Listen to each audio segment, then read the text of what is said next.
Bismillahirrahmanirrahim. Assalamualaikum warahmatullahi wabarakatuh. Ini dia bagian terakhir, Janji Janin, karya @nyata 74042956 on Twitter. Sebelum kita masuk ke bagian akhir ini, mari kita berdoa dulu. A'udzu bikalimatillahit tammati min syarri ma khalaq. Bismillahirrahmanirrahim. Ma'asmihi fil ardi wa fis sama' wa huwas samiul alim. Allahumma sholli ala sayyidina Muhammad sallallahu alaihi wasallam. Ini dia bagian akhir, Janji Janin.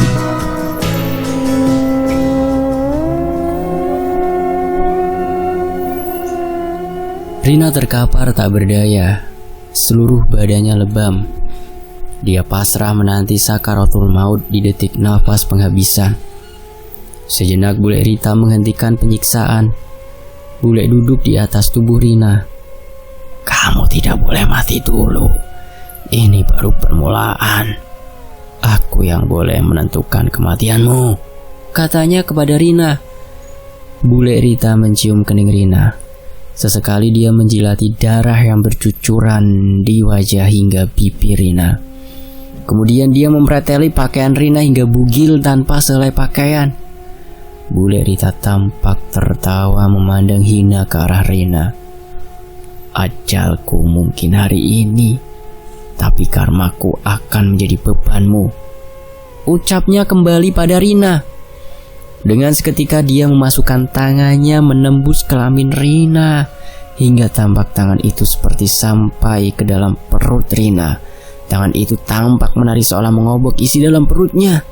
Astagfirullah. Rina menjerit sejadi-jadinya. Tubuhnya terasa panas terbakar.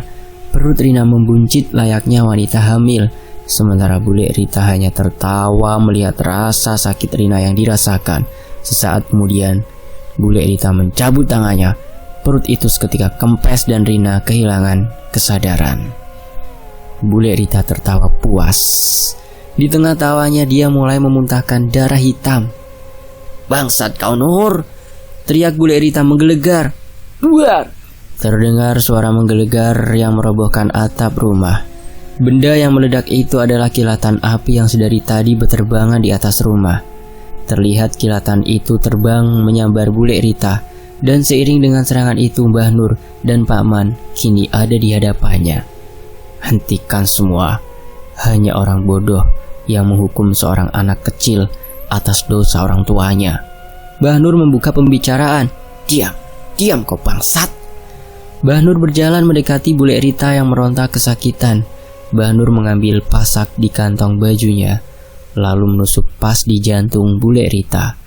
Seketika bule menggelinjang, berteriak, memaki Mbah Nur dengan sumpah serapah. Sosok itu terbakar dan menampakkan wujud aslinya. Dia merupakan Dewudo, ingon peliharaan Pak Le Darto. "Lepaskan aku orang tua sialan. Aku hanya menjalankan tugas dari Darto," teriaknya. Pandangan Mbah Nur terarah ke salah satu sudut. Dia berjalan untuk segera mengambil bungkusan putih tanpa mengindahkan makian iblis telanjang itu. Mbah Nur menggenggam bungkusan itu yang membuat iblis itu seketika semakin meronta. "Kau tak akan berani Nur. Demi perjanjian darah yang bersemayam di seluruh jagat ini, aku bersumpah akan membunuh kau dan seluruh keluargamu bila kau mencoba mengenyahkanku," bentak sang iblis. Mbah Nur masih memandangi bungkusan itu. Perlahan dia mulai membuka. Seketika Mbah Nur merasa jijik saat melihat isi bungkusan. Santet itu, bul itu berisikan beberapa helai rambut yang dililitkan ke leher seorang janin. Janin itu masih berdenyut seolah hidup dan tidak diperbolehkan mati. "Bakar ini segera Man," kata Mbah Nur kepada Pak Man. Jangan. Iblis itu memohon. Pak Man langsung mengambil media ilmu hitam tersebut dari tangan Mbah Nur. Dengan sigap Pak Man menyalakan api dan melempar janin itu ke dalamnya. Iblis itu menggelinjang meronta kepanasan. Kulitnya melepuh seperti ikut terbakar. "Bangsat, ini belum terakhir. Kalian akan mati semuanya," jeritnya kembali menggelegar di ruangan tersebut. Di sisi lain, "Bagaimana ini Ruth?" Tanya seorang warga kepada Rudi. Ya kita tunggu saja, sesuai dengan arahan Mbah Nur. Suara meronta menggelegar dari dalam gubuk itu. Panas, tolong! Brak! Terlihat Darto keluar dari gubuk itu. Darto meronta kesakitan. Dilihatnya ada warga yang berada di depan gubuknya. Darto mencoba berlari, namun dia seperti terhalang tembok gaib. Setiap kali dia mencoba berlari, dia terjatuh dan tidak bisa kabur dari sana. Kalian semua mau mati, pergi. Jancok, panas, teriak memaki sembari menahan sakit di tubuhnya. Seluruh kulit Darto tampak mengelupas seperti terbakar. Darto berlari kembali ke dalam rumah, berharap keluar dari celah jendela. Rudi dan beberapa orang lain hanya terdiam melihat apa yang terjadi pada Darto. Di dalam rumah Darto mulai tidak berdaya. Tubuhnya ambruk seiring badannya yang mulai mengeluarkan nanah dan tampak gosong. Sudah saatnya Darto, saatnya kau membayar janjimu. Dewudo ada di depan Darto. Wajah Darto terlihat pucat. Dia sangat ketakutan.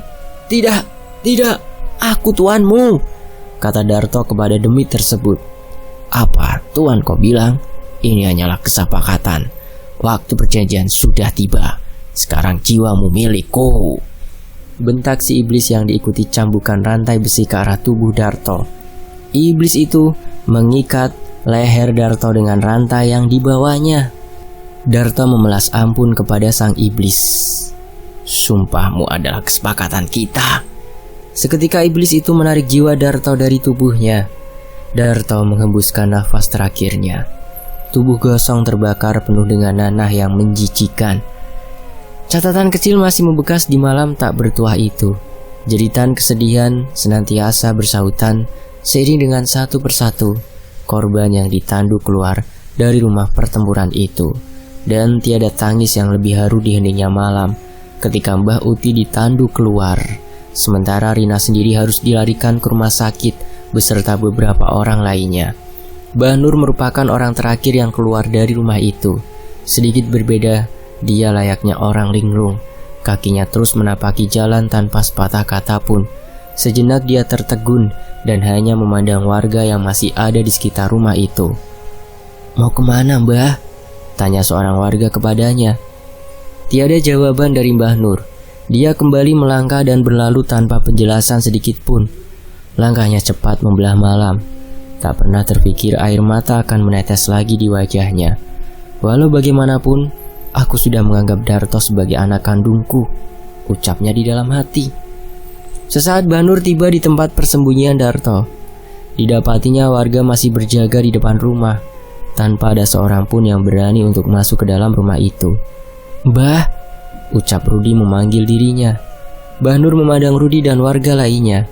Sudah, semua sudah selesai. Kalian pulanglah, biar aku yang mengurus Darto, jelas Mbah Nur kepada mereka. Warga merasa heran, namun tiada yang berani membantah omongan Mbah Nur. Mereka semua dengan tertib pulang ke rumah, hingga hanya Mbah Nur yang tersisa di sunyinya malam. Langkahnya terhenti seolah tidak sanggup untuk menerima kenyataan. Mbah Nur menangis. Dia berlutut memohon maaf. Brak! Terdengar suara bantingan pintu dari arah rumah itu. Mbah Nur memandangi rumah itu.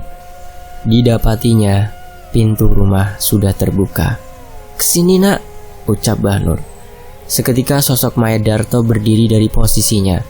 Mayat itu berjalan dengan kondisi tubuh yang memprihatinkan. Pak, sakit pak. Maaf, tolong maafkan Darto pak, kata Darto kepada Mbah Nur. Mbah Nur menangis menatap ke arah Darto. Bapak sudah memaafkanmu, katanya sayu ke arah Darto. Darto tersenyum seolah melepas beban di dalam hidupnya. Tubuh Darto seketika ambruk pas di depan Mbah Nur. Mbah Nur semakin histeris. Tangisnya pecah seolah tidak percaya anak kesayangannya telah tiada. Di sisi lain, di rumah sakit, cepat-cepat, masukkan dia ke kamar operasi sekarang juga, teriak salah satu dokter jaga di malam hari itu. Para perawat dengan sigap menyorong sosok wanita mungil melewati lorong sempit rumah sakit untuk menuju kamar operasi. Sesaat berlalu sosok itu telah sampai pada satu ruangan. 1, 2, dan 3 kali bius harus bersarang di tubuh. Di tubuh Rina yang malam itu masih harus berjuang melawan maut di atas ranjang operasi. Beberapa tulang rusuknya patah. Daging tampak menganga dari beberapa bagian, dan darah segar yang sedari tadi mengalir membasahi seluruh tubuhnya. Mulutnya sayu mengulang perkataan, "Dewudo, aku tuanmu saat ini." Di luar ruangan, "Kalian saudara wanita ini, boleh kita bicara di luar sebentar?" kata dokter itu sembari mengajak Galih dan Dwi meninggalkan ruangan inap. "Benarkan kalian saudaranya?" tanya dokter kembali. "Iya dok, dia kakak kami," jawab Galih kepadanya. "Begini mas, kita sudah mencoba melakukan yang terbaik sebisanya, dan sampai saat ini saudari mas belum juga melewati masa kritisnya. Yang bisa kita lakukan sekarang hanya berserah. Bila dalam 2 hari dia tidak siuman, ada baiknya kita mengikhlaskannya." Galih dan Dwi tampak termenung mendengar penjelasan dokter terkait. Galih menghela nafas panjang. "Baik dokter, semoga mbak saya dapat sembuh," jawabnya penuh ragu setelah mendengar penjelasan dari dokter tersebut. "Bagaimana ini mas? Apa mbak Rina akan mati juga?" kata Dwi. "Jaga ucapanmu dek, jangan pikir yang aneh-aneh. Mbak Rina pasti sembuh." "Kalaupun sembuh, apa mbak Rina mau memaafkan kita?" ucap Dwi menatap Galih dengan serius. Belum sempat Galih menjawab pertanyaan Dwi, suara arangan memecah konsentrasi mereka. "Ah!" samar suara arangan terdengar dari dalam ruangan itu. "Suara apa itu dek?" "Mbak Rina mas," jawab Dwi yang diiringi langkah lari mereka berdua. Dan mereka pun bergegas masuk ke ruangan. "Astaga mbak!" teriak Galih dan Dwi kaget melihat sosok Rina yang telah berdiri di atas ranjang dengan rambut terurai menutupi wajahnya. Dari mulutnya terdengar suara mengerang seperti orang yang kerasukan. Galih dan Dwi masih tidak dapat mempercayai apa yang mereka lihat. "Mbak sudah sadar?" tanya Galih mencoba melawan rasa takut, sekalipun dia tahu saat itu Rina dalam posisi kesurupan. Dia tidak akan pergi sebelum mengambil pisungsung getih yang telah diperjanjikan. Tidak akan ada jiwa yang bisa selamat. Mendengar perkataan itu, sontak menyiutkan nyali Galih dan Dwi. "Dwi takut mas." Pelan suara Dwi memegangi Galih. "Tenang dik, mas janji jaga kamu. Kita tidak akan kenapa-kenapa." Tawa Rina memenuhi seisi ruangan, seiring lampu ruangan yang tiba-tiba padam. Galih dan Dwi terkaget histeris, berteriak saling memanggil satu dengan lainnya. Belum lagi Galih merasakan seseorang memegang pundaknya dengan erat. Dia menyadari ada sosok lain yang berada di belakangnya saat ini, dan dia meyakini itu bukan tangan adiknya, Dwi. "Lepaskan!" teriak Galih, yang diikuti kembali dengan hidupnya penerangan di ruangan itu. "Kamu seperti bapakmu, penakut," ucap seorang yang memegangi pundaknya. Suara itu tampak tidak asing. Ya, itu suara Mbah Nur yang secara misterius hadir di ruangan itu. "Mbah," ucap Galih dan Dwi. Kehadiran Mbah Nur seketika merubah keadaan ruangan. Mbak Rina kembali pada posisi tertidur kaku, melawan masa kritisnya, sementara lampu yang tadi padam kembali memberikan penerangan. "Tidak perlu menatap saya aneh begitu. Apa salah kakek menjenguk cucunya?" tanya Mbah Nur kepada mereka. "Kehadiranku di sini hanya untuk mengingatkan kalian dan memberitahu apa yang sebenarnya terjadi." Mbah Nur berjalan ke arah Rina. Dipandanginya Rina dengan penuh iba. Sesekali tangannya mengusap wajah Rina. Dia kemudian duduk di samping ranjang. "Tahu apa itu, Dewudo?" kata Mbah Nur kepada mereka sembari matanya masih menatap Rina. "Dewudo atau Demit Wudo atau setan telanjang. Begitulah warga menyebut iblis jahanam ini. Tahu siapa yang mengundangnya?" tanya Mbah Nur kembali seraya menatap Galih dan Dwi. "Bapakmu Darto." Bocah ingusan yang gelap mata hanya karena patah hati. "Darto itu kekasih budemu. Hanya saja banyak jalan terjal di cerita cinta mereka. Tembok penghalang itu bernama Rita, ibumu sendiri, yang juga menaruh hati ke bapakmu. Aku mengenal Darto lebih dari siapapun di desa itu. Bapakmu anak yang baik. Terkadang aku berpikir Rita lebih baik mati saja," ketus Mbah Nur kepada Galih dan Dwi. Terlihat mereka kesal dengan ucapan kasar Mbah Nur. Mbah Nur hanya tersenyum dan melanjutkan ceritanya. Kalian boleh marah kepadaku, tapi setidaknya inilah kenyataannya. Darto tidak pernah tahu kalau ibumu mengancam untuk bunuh diri bila budemu menikah dengannya. Hal ini yang membuat Mas Nar, mbahmu, memohon ke budemu untuk mengakhiri kisah cinta mereka. Budemu sangat menyayangi keluarganya lebih dari cintanya ke Darto. Sayangnya hal itu juga yang membuat Darto gelap mata dan memulai petaka. Bapakmu hanya ingin memikat keluarga ini agar dirinya dapat diterima, tapi itu hanya angan Darto semata.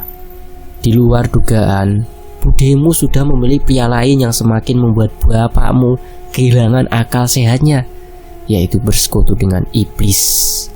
Itulah jalan yang telah dipilihnya. Pada tahun 1976, jauh di dalam hutan, seorang pria mengikhtiarkan hujatan kepada Tuhan Sang Maha Pencipta, melakukan syirik. Pria itu datang untuk menjual jiwa demi dapat membalaskan dendamnya. Tepat 7 hari 7 malam, dia menjalankan ritual santet janji janin. Santet yang mengikat perjanjian dengan tumbal darah seluruh keluarga. Dan pria itu adalah ayahmu, Darto. Dan kisah ini selesai. Semoga kita dijauhkan dari segala sakit hati yang akan memunculkan penyakit hati. Saya pamit. Wassalamualaikum warahmatullahi wabarakatuh. Terima kasih banyak teman-teman. Alhamdulillahirobbilalamin.